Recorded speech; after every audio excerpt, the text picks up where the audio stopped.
حتما برات پیش اومده. صبح که از خواب پا شدی، اولین کاری که کردی چک کردن نوتیفیکیشن های گوشیت بود. بعدم یه نگاهی به شبکه‌های اجتماعی. بعدش هم استوری دوستا. بعدم شاید یه ویدیو و یه دفعه می‌بینی یه ساعت از وقتت رفته و هنوز حتی نفهمیدی روزتو باید چطوری شروع بکنی. ذهنت شلوغه، یه احساس بیقراری داری. انگار یه جای کار میلنگه. منم دقیقاً تو همون مرحله بودم. توی روز معمولی انگار 10 تا کار رو با هم انجام میدادم و در آخر روز احساس میکردم هیچ کاری انجام ندادم. فقط خسته بودم. خسته از شلوغی‌های بی‌پایان. تا اینکه تصادفی با یه مفهوم ژاپنی آشنا شدم که مسیر زندگیمو عوض کرد. یه کلمه ساده، ما تو فرهنگ ژاپنی یعنی فضای خالی بین چیزها. به نظر این فضای خالی چه ربطی به زندگی شلوغ ما داره؟ ربطش از اون چیزاییه که هیچکس بهمون نگفته. تو فرهنگ ما ایرانیا خالی بودن انگار یه جور شکسته. اگه باشگاه نری شکست خوردی. اگه ساعتات پر نباشه آدم بی‌کفایتی هستی. اگه تو جمع ساکت بمونی آدم اجتماعی نیستی.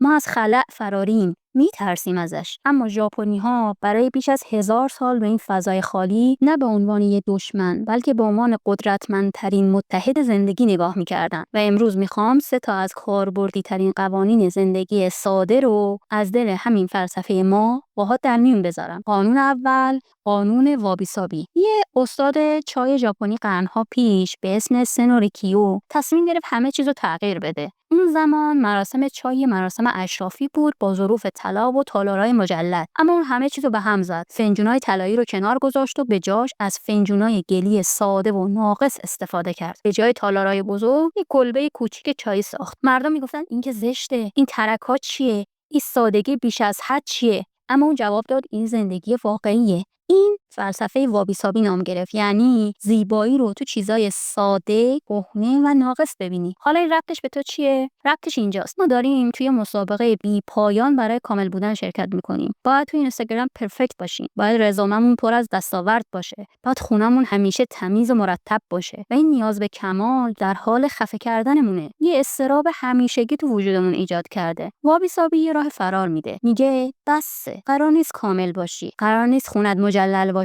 قرار نیست هر عکسی که پست میکنی بی‌عیب و نقص باشه. اون ترک روی فنجون قدیمی مادر بزرگ داستان داره. اون اشتباه تو پروژه‌ت بهت درس میده. وقتی اینو بپذیری، یه بخش عظیمی از فشار از روی دوشت برداشته میشه. یه دفعه میبینی دیگه لازم نیست همش در حال دویدن باشی تا چیز رو ثابت کنی. میتونی آروم باشی و تو همین آرامشه که واقعا رشد میکنی. اما صبر کن. این تازه اول کاره. یه قدم مهمتر هم هست. قدمی که اگر برنداری، وابیسابی هم جواب نمیده. چون هنوز اونقدر چیز نیست دور و برت هست که فرصت نفس کشیدن نداری. پس قانون دوم، قانون دانشاری. یه خانم ژاپنی به اسم یاماشیتا هیدکو ایده‌ای رو مطرح کرد به اسم دانشاری. این کلمه 3 تا اصل رو با هم میگه. اول دان یعنی چیزایی رو که نیاز نداری رو نپذیر. شا یعنی چیزایی که فضاتو پر کردن رو دور بریز. ری یعنی دست از این احساس بردار که حتما باید مالک چیزهای زیادی باشی. خب همه میگن وسایلتو دور بریز، ولی دانشاری یه فرق بزرگ داره. فقط درباره چیزها نیست، درباره احساسات و افکارته. مغز ما دقیقاً مثل خونمونه. اگه خونه پر از وسیله‌های بی‌مصرف باشه، نفس کشیدن سخته. اگه مغز ما پر از افکار منفی، خاطرات سنگین و نگرانی‌های بیهوده باشه، زندگی سخته. دانشاری بهت یاد میده که از هر چیزی که مالکش هستی، وسیله، فکر، رابطه، یه سوال بپرسی. آیا این الان همین لحظه به زندگی من کمک میکنه؟ اون هدیه‌ای که دوستت داده و اصلاً ازش خوشت نمیاد اما چون هدیه است نگهش داشتی، اگه الان بهت لذت یا فایده‌ای نمیده میتونی بذاریش کنار. اون دلخوری 3 سال پیش از دوستت که هنوز رهاش نکردی، اگه الان فقط داره انرژی تو رو میمکه، میتونی تصمیم بگیری رهاش کنی. وقتی شروع میکنی به پرسیدن این سوال، یه آزادی عجیبی احساس میکنی. انگار از یه زندان ذهنی فرار کردی. یه فضای خالی ایجاد میکنی، هم تو مغزت هم تو خونت.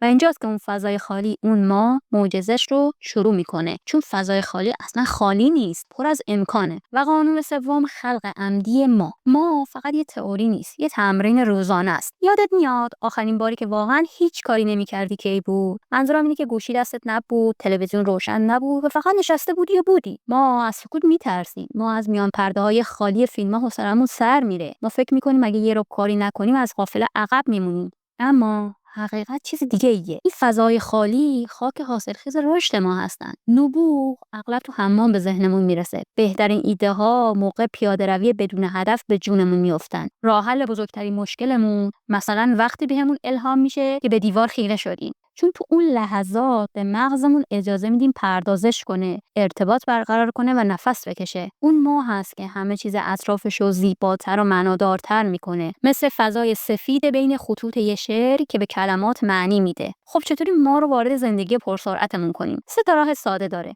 اول اینکه تو تقویمت یه قرار ملاقات با خودت بذار.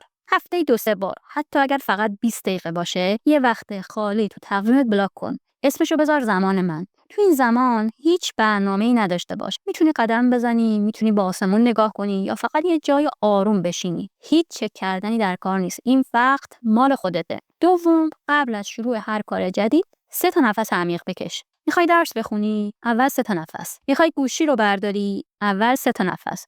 این فاصله کوتاه مثل یه ترمز ذهنی عمل میکنه. بهت اجازه میده عمدی‌تر انتخاب کنی، نه از روی عادت. و سوم، تو مکالمه‌ها سکوت رو بپذیر. نیازی نیست همیشه حرف بزنی تا فضای خالی رو پر کنی. یه مکالمه خوب مثل موسیقی خوبه، هم نوت داره هم سکوت. این سکوت‌ها یه فضا برای فکر کردن ایجاد میکنه. پس دیدین که زندگی ساده یه شعار انگیزشی نیست، یه سری انتخاب آگاهانه است. از وابی سابی یاد گرفتم که میتونم ناقص باشم و همچنان دوست داشتنی. این فشار عظیم رو از روی شونه‌هام برمی‌داره. از دانشاری یاد گرفتم که فقط چیزایی رو نگه دارم که الان به درد من میخورن.